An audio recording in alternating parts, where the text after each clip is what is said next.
ওলটপালট করে এখনো রয়েছেন সমকালীন রাজনীতির কেন্দ্রীয় চরিত্রে। দর্শক, বর্তমানে বাংলাদেশের সবচেয়ে জনপ্রিয় নেত্রী হচ্ছেন বিএনপি চেয়ারপারসন বেগম খালেদা জিয়া। খালেদা জিয়া কি সারা বিশ্বে এখন প্রশংসায় ভাসাচ্ছেন, কেননা তিনি আওয়ামী লীগ সরকারের আমলে জেল কেটেছেন, নির্যাতিত হয়েছেন, তাকে গৃহবন্দী করে রেখেছে, তারপরেও তিনি দেশ ছেড়ে চলে যায়নি। ডক্টর মোহাম্মদ ইউনূসের সাথে যখন দেখা হয়েছে খালেদা জিয়ার, ডক্টর মোহাম্মদ ইউনূসও তাকে প্রশংসা ভাসিয়েছেন। দর্শক, ইতিমধ্যেই ডক্টর মোহাম্মদ ইউনূস ও খালেদা জিয়াকে সারা বিশ্বে স্বীকৃতি দিয়েছেন, প্রশংসা বাড়ছেন তারা দুজন।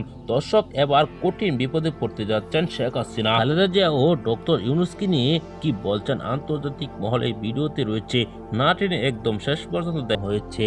তিনি স্বৈরাচার বিরোধী আন্দোলনের সময় জেল কেটেছেন, শেখ হাসিনাও তখন জেল কেটেছিলেন, কিন্তু শেখ হাসিনা যখন ক্ষমতায় আসে তখন থেকেই তিনি মাত্র 1 কোটি টাকার দুর্নীতির দায়ে তিনি অনেক বছর ধরে জেল খেটেছেন।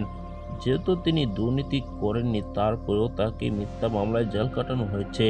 এমনকি তার বাড়িতেও কিন্তু হামলা হয়েছে, তার গাড়িতে হামলা হয়েছে, এমনকি তাকে গৃহবন্দী করে রেখেছে, বিদেশে সুচিকিৎসার জন্য পাঠাননি শেখ হাসিনা।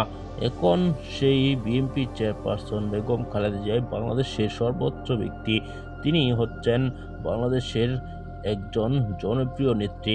দর্শক, এই ভিডিওতে আপনারা দেখেছেন তাকে কিভাবে প্রশংসা ভাসাচ্ছেন আন্তর্জাতিক মহল, এমনকি ডক্টর ইউনূসও তাকে প্রশংসা ভাসিয়েছেন।